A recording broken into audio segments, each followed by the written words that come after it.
11 de la mañana en punto en todo el país. Estamos en vivo a través de Canal 11 de Punta del Este y le damos la bienvenida una vez más a José Luis García, psicólogo, especialista en adicciones. García, un gusto recibirlo nuevamente. ¿Cómo le va? ¿Cómo le va? ¿Anda bien? Bien, bien, Muchas gracias gracias. por la invitación nuevamente. Con mucho gusto. ¿Sabe que le quería preguntar? Porque empezamos a hablar o empezamos a escuchar que se habla otra vez fuertemente de la irrupción del fentanilo, como que es una amenaza que está acechando al Uruguay, en cuyo caso las consecuencias serían incluso, hablan, peores que la de la pasta base. Usted que es especialista en el tema de adicciones, ¿nos podría encuadrar, enmarcar esta versión, esta realidad?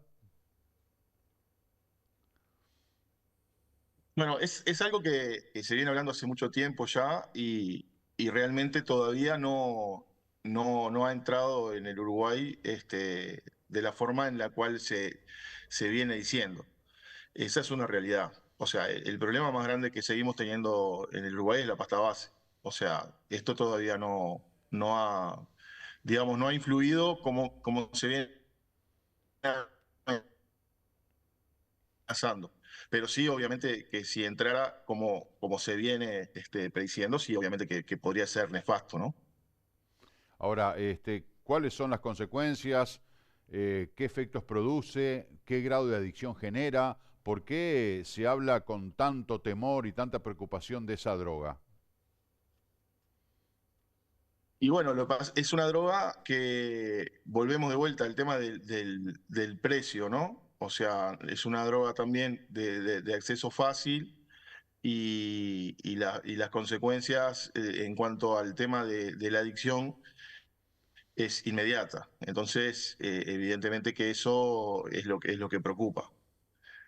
Y obviamente que cada vez más ese tipo de drogas son las que eh, van a, van a ir entrando dentro de digo, en la sociedad de una forma en la cual las clases más bajas y todo lo demás es la que van a tener la peor consecuencia. Y esta droga, que es un derivado de la cocaína, es una droga sintética, ¿cómo se elabora? Bueno, sí, es una droga que es derivada de la cocaína con, con consecuencia, digamos, es parecido al crack, por decirlo de alguna manera, tiene con otras, digamos, los cuando hacemos, la cocaína tiene derivados, los cuales algunos tienen que ver con ¿cómo se llama? Y ahora no me está saliendo la palabra, los precursores, que se van cortando de diferentes maneras. Y bueno, esta es otra forma que tiene que ver en realidad con salidas de los laboratorios, con la cocaína no totalmente procesada, ¿no? García, yo no sé si habrá escuchado, sin entrar en terrenos políticos, obviamente, porque no es el cometido de esta entrevista, pero escuchamos a los precandidatos que todos hablan, ¿verdad?, del tema de la seguridad vinculada al narcotráfico, el tema de la salud mental y de las adicciones. Todos hablan, tiran alguna línea de propuesta de cómo trabajarían, de qué consideran que sería bueno hacer, cómo atacar el problema. ¿Usted cree, usted mirándolo como espectador, más allá de que usted sea un psicólogo especialista en adicciones, pero como ciudadano, conocedor del tema, usted escucha y qué sensación le queda? Como que, bueno, por suerte se están planteando caminos de salida, vamos a seguir en lo mismo porque lo que están planteando no tiene forma de solucionar el problema. ¿Qué mirada tiene usted sobre lo que se propone en este año electoral en la materia de cara al futuro? Bueno, con respecto a eso, digamos que yo realmente, de acuerdo a la experiencia, ¿no? Yo no voy a hablar o sea, esto no son cuestiones de fe, son cuestiones de experiencia. Este, yo creo que no estamos encarando bien el tema desde el punto de vista político desde hace mucho tiempo. O sea, ninguno de los partidos políticos ha encarado este tema de la forma adecuada. Eh, este tipo de amenazas, por ejemplo, también pasó con la pasta base. O sea, la pasta base también se dijo que iba a entrar. Ya había entrado en Argentina. Acá lo que pasa acá siempre pasa en Argentina mucho antes. Entonces, las autoridades no digamos, en cuanto a lo que tiene que ver con este tema, yo quiero ser bien claro con esto. El tema de las adicciones y de la salud mental, en definitiva, también, que vienen de la mano, son, digamos, son cuestiones que no tienen rédito político, ¿sí? Porque si el Estado hace un puente o hace una carretera, la gente lo ve, la gente transita por ahí y todo lo demás, entonces es algo que tiene un rédito político. Si se ponen luces en las calles, si son cosas materiales. Estas cuestiones que tienen que ver con la salud y todo lo demás, uno las consecuencias las ve a largo plazo. O sea, hoy estamos viendo lo que nosotros, los operadores, hablamos de que iba a pasar hace 20 años. Cuando la pasta base, hace 22 años de la pasta base, más o menos, en el 2002 fue cuando tuvo su explosión, y nosotros dijimos que iba a pasar todo esto, que iba a comprometer nuestra adolescencia y después hasta está comprometiendo nuestra niñez. Y hay un montón de gente en situación de calle que es muy valiosa para la sociedad y sin embargo están en situación de calle porque tiene que ver con las adicciones. Entonces, eh, ahí es donde viene la conciencia en cuanto a lo político, ¿sí? Y bueno, tenemos, en ese sentido, tenemos grandes problemas en cuanto a que no hemos podido, y los operadores tampoco lo hemos logrado, de hacer tomar conciencia a la clase política de estas cuestiones. Y tiene que ver también con que cuando se nombran personas para trabajar en estos temas, no, no son idóneas. O sea, es que tiene que ver con la especialidad, ¿no?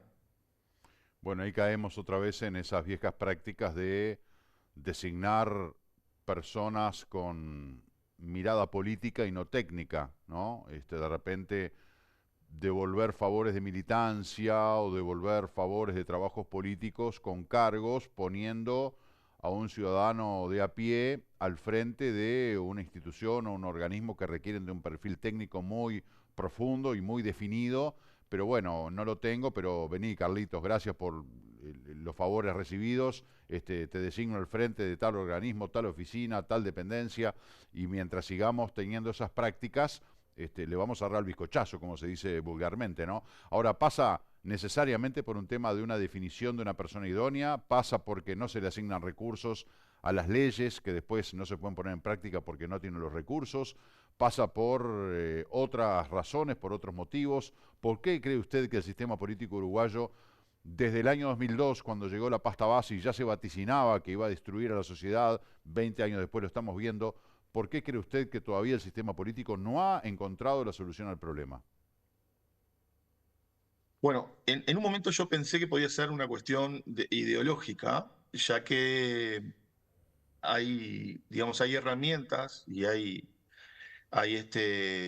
dispositivos que hay que crear, que también obviamente generan un presupuesto, por ejemplo, que tiene que ver con la internación compulsiva, en el cual en un momento cierta parte digamos, ciertos partidos políticos no aceptaban por el tema de los derechos humanos y es como un atentado a la libertad individual. Bueno, eh, evidentemente, primero que existió en ese momento algún tipo de ignorancia de parte de la clase política, porque ya hay una ley en la cual, con la firma de dos psiquiatras, a la persona se la puede internar compulsivamente. O sea que, evidentemente, que eso existe ya en la ley. ¿Qué pasa? No se aplica. Ese es otro de los problemas que tenemos, que hay leyes que son que nos dan una herramienta para trabajar este tema de mejor manera y no se aplica. Entonces, ahí tenemos un problema grande porque hay personas que ahora lo están haciendo aparentemente, que salió una ley en la cual la persona puede firmar con un escribano, que cuando llegue a un grado de adicción que ya sea insoportable, él da el aval para que lo interne. Que eso es a medias, ¿no? O sea, es mucho mejor la ley anterior con respecto a la internación compulsiva que eso. Entonces, en un momento se pensó que podía ser por ahí. Ahora, supuestamente, este gobierno que tenemos actualmente no tenía esa clase de ideología como para... Y sin embargo, tampoco lo hizo. Las leyes que se generaron en este periodo de gobierno tampoco han aportado demasiado a este tema. Es la realidad. Entonces yo no sé si viene tampoco, en un momento pensé que podía ser una cuestión ideológica. Ahora yo creo que también es una cuestión de voluntad política. No tienen la voluntad de que esto mejore. Y uno lo mira desde otro lugar y dice, "Ay, es increíble, ¿no? Que pase esto cuando está muy claro y a ojos vista de que este es un problema grave que tenemos de salud, ¿verdad? Cómo salud pública no encara este tema. Bueno, tampoco, o sea, han habido intentos, ¿sí? Salud Pública de este año que generó un dispositivo especializado en el tema, pero sin embargo, el presupuesto que tiene no le da para trabajar, digamos, de una forma ni siquiera aceptable. El problema grave que tiene las consecuencias de este fenómeno, ¿no? Entonces, a mí me parece que hasta que no existan políticas reales específicas, que eso también es claro, porque esto de salud pública de este periodo es específico. Y quiero decirle también que fue hace un año atrás, ¿no? O sea, estamos hablando de los últimos 2 años de periodo. No se generó en el primer día de gobierno o en el primer mes de gobierno, se generó en los últimos 2 años. ¿Sí? O sea, que es algo que hoy usted, yo lo sigo el programa y todo lo más, y siempre está haciendo hincapié en este tema, porque se ve, porque hay consecuencias, porque hay homicidios ahora, que será por ajuste de cuentas, lo que sea, pero igual tiene que ver con el tema de las adicciones. El narcotráfico está directamente relacionado con las adicciones. Y bueno, si tenemos hasta sospechas desde la sociedad y entre mismo los partidos políticos de que el narcotráfico también ha estado entrando dentro de los financia partidos y todo lo demás, y no llegamos al grado de México ni de Colombia, pero el camino va por ahí. O sea, cada vez más lejos de atacar este tema de la manera correcta. Eh, yo pensando en, obviamente, escuchando atentamente lo que usted nos cuenta y nos responde, que usted decía que el sistema político no le da mucha bolilla a esto porque no es redituable políticamente, porque son esas obras o esas acciones que no se ven, como hablan del saneamiento, no invierten en saneamiento porque son caños bajo tierra y la gente después, cuando llega el periodo electoral, los caños no los ve. Lo que pasa es que lo que se previene no se ve, pasa también en el delito, ¿no? O sea, yo tengo agua en las canillas de mi casa, me sale agua potable, puedo, y ya me acostumbro y no valoro todo lo que se hace para que yo tenga esa agua potable. A mí me queda la gran duda de cómo en todo este tiempo no hubo ningún político que desafiara el establishment o que tratara de romper el statu quo, decir, yo voy a proponer algo, vas a ver cómo sí es redituable políticamente, porque yo no puedo creer que la gente, la ciudadanía no valore que de repente el sistema político empieza a hacer algo por la salud mental y las adicciones de la gente. Yo creo que eso llevaría una gran corriente de adhesión popular, pienso yo, evidentemente debo estar equivocado, por un lado porque no soy político, que justamente por eso no soy político, y por otro lado porque evidentemente no hay nadie que piense de esa manera, todos están convencidos de que esto no es redituable políticamente. Y a mí me gustaría que alguien se animara a probar, alguien con una idea disruptiva, de decir, no, yo me voy a dedicar a esto de lleno y de verdad, porque yo creo que esto sí, más allá de medir réditos políticos electorales, esto sí le hace bien a la sociedad. Es llamativo que nadie lo haya ni siquiera intentado, ¿no? Pero bueno, de repente el sistema no permite que otras ideas emerjan. Bueno, esto tiene que ver, yo le voy a ser muy sincero, en este periodo de gobierno yo tuve cierta esperanza porque había un político que no voy a nombrar, obviamente, por una cuestión ética, que me habían dicho que en su familia había un problema grave de adicciones y que quería que las cosas cambiaran. Y me contactaron a mí para que diera, digamos, hiciera un proyecto y de ley y todo lo demás.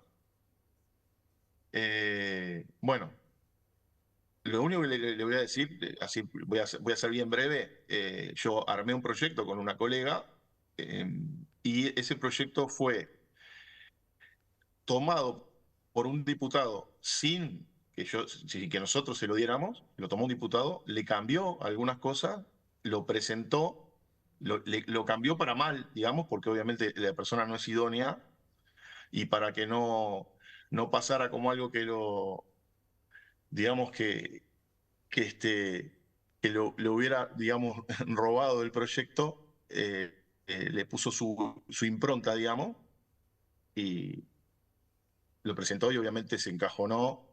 Este, y el líder político del cual estamos hablando, igual tampoco hizo nada al respecto. O sea, para que vea el grado que tiene esto, ¿no? O sea, no solamente no les importa, o sea, ni siquiera respetan, por ejemplo, los lineamientos técnicos y tampoco respetan, digamos, el origen o las personas en las cuales ponen cabeza en este tipo de cosas que en definitiva a mí no es que no me interesa figurar, pero tampoco si a mí se me cae una idea no la recojas vos y todavía la cambies para mal. Y mire que todo esto que le estoy hablando fue, yo tomé el proyecto, le hice la comparación a este líder político, esto fue lo que presentamos nosotros, esto fue lo que presentó él en la comisión. Obviamente que existe, que ahora tampoco me sale la palabra de lo que cuando uno roba un proyecto. Plagio, Eh, ¿Cómo dijo? plagio. Ah, ahí está, plagio, exactamente. Era un plagio eh, demostrado y no pasó absolutamente nada. Entonces, cuando pasan estas cosas en este país y Mm. otras tantas que han pasado durante estos últimos 20 años, uno ya no cree, realmente no cree, porque estamos hablando de justamente una de las cuestiones que yo siempre decía es, bueno, cuando le toque a alguno de cerca, esto va a cambiar. Le tocó a alguien de cerca y tampoco cambió. Entonces, es algo que realmente, y yo creo que tiene que ver también con el asesoramiento que esos políticos tienen con respecto a esto que estamos hablando, ¿no? Sí, y Eh, quizá con y bueno, y quizá con el sistema ese, ¿no? Que dicen, no, no, deja todo quietito como está, porque por otro lado, o sea, si movemos este tema nos vamos a meter en problemas y esto vamos a pagar un costo político o electoral caro. Vaya a saber lo que se cocinan en exactamente, las internas de la política, ¿no? lo acaba de decir usted. Y la respuesta que yo he recibido siempre tiene que ver con exactamente ese razonamiento. Esas son las respuestas que yo he recibido siempre de parte del poder político, de parte de allegados a políticos encumbrados, por decirlo de alguna manera. Sí, sí. ¿Ah? La verdad que No va a lamentable. entrar en este tema. Por supuesto que sí. O sea, es algo que evidentemente no están midiendo las consecuencias, como tampoco midieron las consecuencias de seguridad. O sea, Pero las consecuencias las este, estamos viviendo en el todos los año días, o noventa sea, y nueve no hay que medir nada, basta convivir y el día a día ya nos está mostrando la cruda realidad, o sea, en fin. José Luis García, mire, sí, sí, sí, termine con bueno, la idea. no, le iba a decir una cortita. En el año 99 yo fui a Israel a una beca en la cual fueron toda una delegación latinoamericana y fueron los centroamericanos y contaron toda la experiencia de que ellos vivían con las maras y con las pandillas. En ese momento yo visualicé, ellos contaron cómo habían empezado, cómo había comenzado todo, y yo visualicé que nosotros en ese momento estábamos empezando. Estoy hablando hace 25 años. Y hice un informe, porque obviamente cuando uno va a una beca, yo fui por el Ministerio del Interior, hice un informe al ministro y le puse, todavía lo tengo el informe, la copia, en el cual le dije que si nosotros no trabajábamos en temas de prevención y con respecto, por ejemplo, a los barrios que se estaban transformando o sea, que el narcotráfico los estaba cooptando y todo lo demás, eh, íbamos a terminar con maras y con pandillas. Y no estamos lejos, ¿eh? No estamos lejos. En aquella No época, estamos ¿quién era nada lejos. ministro del Interior? Stirling, Stirling. Recién me acordé del nombre y ahora se me produjo una laguna. Se me produjo una laguna. Guillermo Stirling, ministro del Interior. Estaba entre Stirling y Operti, pero bueno, era y Hierro Guillermo Stirling. López. Hierro López, Después también. fue Hierro López. Luis Hierro López. José Luis García, muy interesante conversar con usted como siempre. Muchísimas gracias por su tiempo y por su aporte. Bueno, gracias a ustedes por la invitación, como siempre. A las órdenes. Un placer, hasta pronto. Qué tema este, ¿no? Con la destrucción que generan las adicciones. A ver, adicciones de las que hablamos siempre, porque hay gente que se adicta al trabajo y eso no distorsiona una sociedad, hay gente que se adicta, no sé, a la comida y eso tiene consecuencias físicas para la persona, pero hay adicciones que generan un desequilibrio en la sociedad, como por ejemplo las drogas, el alcohol. Y sin embargo, con el alcohol, ni que tal vez que estamos mirando para el costado, porque inclusive mientras dice, a ver, ¿qué podemos hacer con esto? Vamos a servirnos un whiskycito mientras lo pensamos. O sea, que es una droga absolutamente socializada y permitida, más allá de los estragos que produce. Y después el tema de las adicciones a las drogas pesadas, lo que puede ser la pasta base, porque a ver, la cocaína, la heroína, que son drogas pesadas, que generan una altísima adicción, que terminan destruyendo a la persona, es otro tipo de daño. Todas producen daño, es otro tipo de daño. El daño de la pasta base es neurológicamente irreversible en cortos periodos de tiempo, de altísima adicción, de fácil acceso, o sea, es un combo perfecto para detonar cualquier sociedad, ¿no? Y el sistema político, más allá de iniciativas aisladas, de ideas, como que sigue todavía en el debe, como decía José Luis García, nuestro entrevistado. 11:22 de la mañana, hacemos una pausa, ya venimos.